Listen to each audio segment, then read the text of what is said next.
I'm really glad you could join us today because we're going to explore environmental technology, a subject near and dear to my heart. We're going to look at how green is good, hemp is great, and the air car rules. Did you know Canada was a pioneer in the field of eco-labeling? Experts look at a product's life cycle, disposal, and manufacturing conditions when making decisions over whether they are eco-friendly. The program, launched by Environment Canada, is now used in more than 36 countries worldwide. You know, sometimes things aren't always the way they seem. We have an opinion about something, but don't really know if it's true. Take, for example, the controversial plant hemp. It could be a billion-dollar industry, producing everything from dynamite to cellophane. But what happened? Back in the early 1900s, two very wealthy industrialists, DuPont and William Randolph Hearst, wanted to protect their fortune. You see, they were in the paper and chemical industry. And guess what? Hemp can be used to make all of those things, everything from cement to alternative fuels. They petitioned and had people believe that hemp was actually its evil twin, marijuana. They may look identical, but completely different chemical makeup. In fact, hemp virtually became demonized overnight. And it wasn't until 1998 that the Canadian government finally allowed the commercial growing of hemp once again. You know, if we let it, hemp could even help save the planet. It absorbs huge amounts of carbon dioxide, reducing greenhouse gases and producing pure oxygen.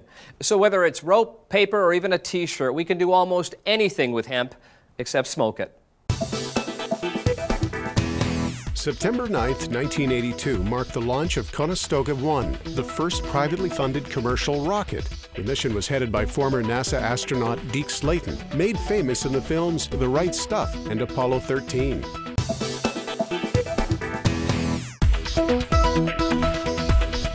The Nature Challenge is an online community of over 350,000 Canadians who are making simple changes in their daily lives to really protect the environment in important ways. Reducing home energy use is really important, and there are simple things Canadians can do. The average Canadian home has so many energy leaks around the house, like the leaks around door frames and windowsills, that if you combine them all, it's like having a hole in their wall the size of a basketball. Another thing you can do is installing a programmable thermostat. So the temperature automatically goes down when you leave the house and comes up again just before you come home. So one of the things that people can do to make smart food choices is to buy locally. Going to farmers markets during the summer season is a great way to get in touch with where your food is coming from. Look at the stickers and look at the signs and find out where the food is traveling from. Making smart transportation choices is a really important way to protect our future and our children's futures. Start by 1 day a week leaving your car and instead choosing to walk or take transit. So come to the David Suzuki website, take the Nature Challenge, and join the thousands of Canadians across the country who are really making a difference. It's 1972 all over again, with the Russians taking on the Canadians in a battle to dominate the ice. Only this time, it's not about hockey. It's about controlling oil and other lucrative natural resources. Now, trying to exploit an already bad situation, Russia hopes to gain vast oil wealth and access to new shipping routes made possible by climate change. The Russians are trying to claim the North Pole. Now, as global warming continues to erode Arctic ice, the United States, Canada, Russia, Norway, and other nations with territory in the region are now scrambling to lay claim to even larger areas. Lace up your skates, Canada. The games are about to begin. Go Canada!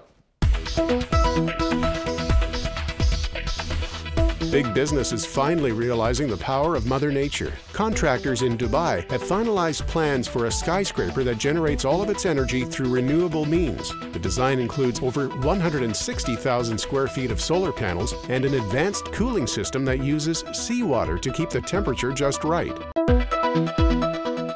Here's a company going green. French automaker MDI has created a car that runs on air. You heard me right, air. The car uses compressed air technology, or CAT, and produces zero, count 'em, zero emissions.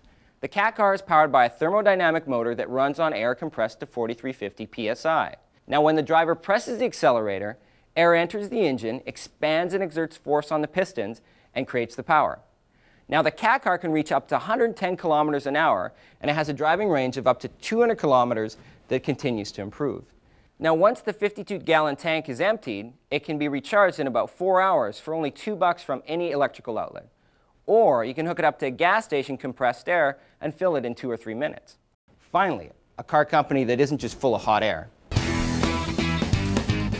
Well, the technology industry has been going green for some time now, but so too is Hollywood. It has a large negative environmental footprint, everything from power consumption to the waste on set. But that is all about to change. A group of filmmakers, industry people, and environmental specialists have created their own sort of Kyoto Accord. The great thing to announce is it actually saves them money. Well, join us again next week for another environmentally friendly episode of Connected Life. I'm Dave Chalk. See you again next time. Bye for now.